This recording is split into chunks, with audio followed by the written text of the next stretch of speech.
Ahoj, zdravím vás všechny. Jmenuji se Lenka Kubaštová a jsem terapeutem energetické psychologie. Ve své praxi se zaměřuji především na terapii metodou EFT, která se ve světě řadí mezi uznávané techniky. A já bych vás dnes ráda s touto metodou seznámila.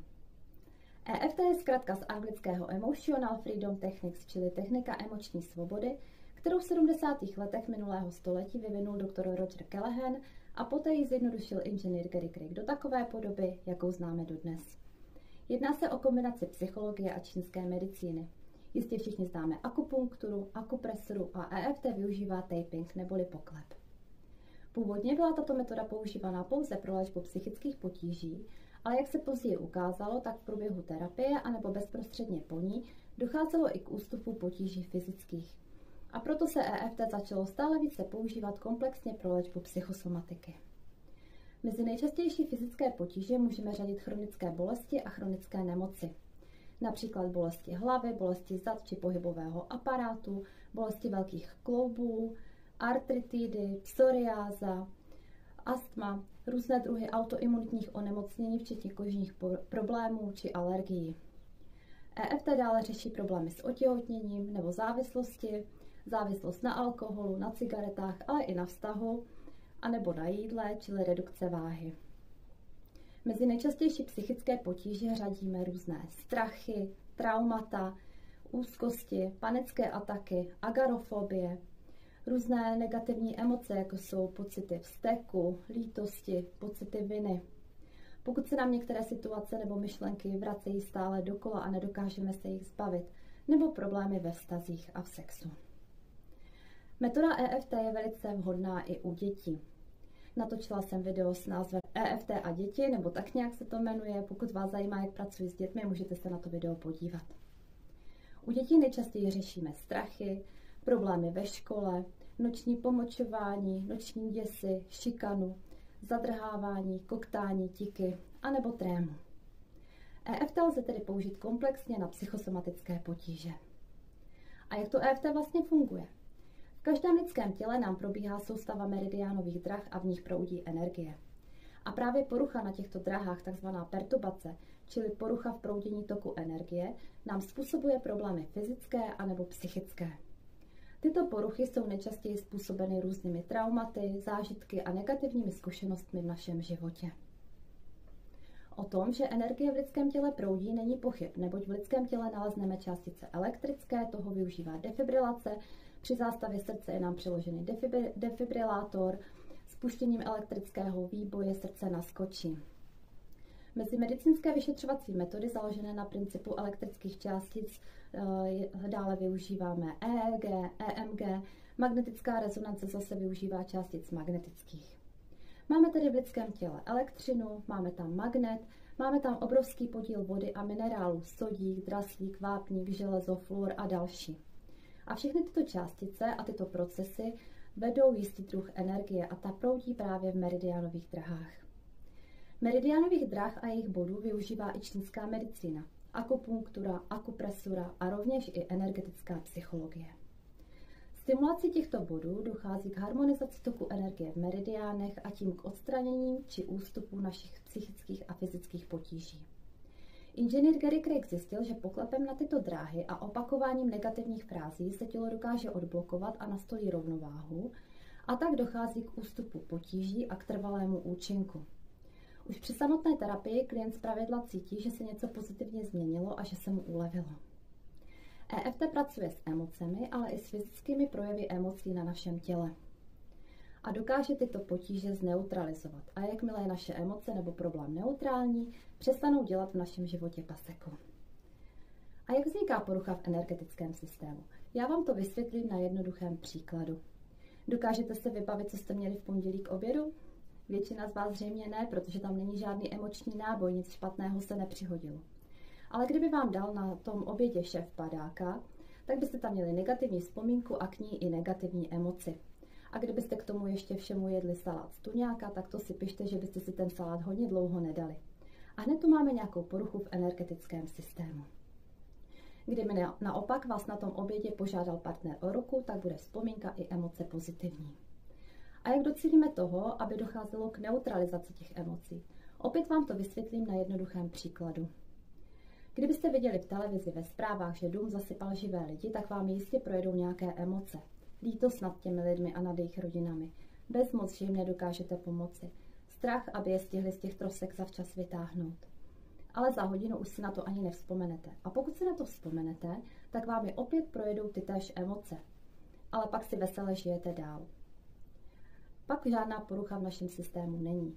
Ale pokud k nějaké poruše u nás dojde, tak se naše situace v našich životech objevují tak, že my je vnímáme úplně jinak než všichni ostatní lidé. Je to stejné, jako kdybychom viděli tu samou scénu. Dům zasypal lidi. Ale ti lidé by nebyli cizí, byla by to naše rodina. Opět námi projedou ty též emoce. Lítost, strach, bezmoc. Ale už to není tak, že si na to za hodinu ani nevzpomeneme. My těmi emocemi začneme žít. Dennodenně prožíváme vnitřní bolest a trauma. A EFT právě dokáže to, že jsou naše emoce neutrální a my různé situace vnímáme tak, jako kdybychom to viděli v té televizi. Nějak extra se nás to netýká. Můžeme běžně fungovat v našich životech. U řady potíží dokážeme dokonce mávnout úplně rukou nad nějakou situací, například traumata nebo zneužívání v našem životě. U úzkostí nebo strachu a dalších takových podobných věcí, tak EFT dokáže to, že úplně vymizí panické ataky třeba. Dokážeme se těch potíží úplně zbavit. A jak probíhá terapie? Terapie trvá 90 minut a není nutná vůbec žádná příprava.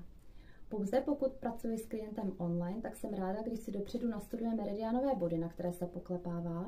Já poklepávám na sebe, klient na té druhé straně obrazovky i fráze říkáme společně. Když to má nastudované dopředu, tak je potom ta terapie mnohem rychlejší. Při osobním setkání na klienta poklepávám já. Začíná se na malíkové hraně ruky, je to takzvaný karate bod, kdy dochází k polarizaci systému a poté již přistupujeme k poklepávání na meridianové body. Je to temeno hlavy, vnitřní koutek obočí, vnější koutek obočí, pod okem, pod nosem, na bradě, na začátku klíční kosti, pod paží a na zápěstí. Na každý bod poklepáváme 7 až 9krát, k tomu opakujeme ty negativní fráze. Já klientovi s těmi frázemi pomáhám, ale není to tak, že já bych mu něco nadiktovala a potom jsme to společně přeříkali, to vůbec ne, je to docela makačka. Musí to být vlastně terminologií klienta, čím více jsou ty fráze od srdce, tím je ta metoda efektivnější a lepší. V průběhu terapie můžeme dělat i kontrolu, jak naše subjektivní potíže odcházejí, jak mizí. Například u negativních vzpomínek nebo nějakých situací si klient zavře oči a v průběhu terapie nebo na jejím konci klient zpravidla říká, že už se ho ten problém vůbec netýká, že je mu to jedno. Můžeme kontrolovat i bolesti. Na to máme škálu, takzvaná subjektivní jednotka stresu, kdy 0 je žádná bolest, 10 je bolest úplně největší a klient v průběhu terapie opět sděluje, že je bolest třeba na čísle 5 a na konci terapie by to již měla být 0. Některé potíže lze vyřešit již při jednom sezení, ale pokud jsou naše potíže dlouhodobé, hluboce zakořeněné, pak je třeba sezení 2 nebo 3. To vždy záleží na situaci a je to velice individuální. Jak jsem již řekla, EFT pracuje s emocemi, ale i s fyzickými projevy emocí v našem těle. Například, když máme trému, tak cítíme, že máme zaskřený hlas, knedlík v krku, máme tíhu na hrudníku, někomu se třesou ruce nebo je má studené, potřebuje na záchod. U strachu třeba nám tluče srdce jako o závod, jsme celý skoprnělí a EFT pracuje právě s emocemi i s těmi fyzickými projevy emocí v našem těle. Práce s emocemi stimuluje jemnohmotné energie v lidském těle, neboť obsah každého emočního konfliktu je přímo vázán na konkrétní orgán a s tím spojenými symptomy. A poklepem na tyto body dochází k harmonizaci toku energie a k trvalému odstranění či ústupu našich potíží. Je to stejné jako u zástavy srdce. Co potřebujeme udělat? Mechanicky srdce stlačujeme a srdce naskočí. A v energetickém systému je to stejné. My musíme mechanicky nestlačovat, ale poklepávat a ten problém se vyřeší. Takže náš energetický systém vlastně naskočí.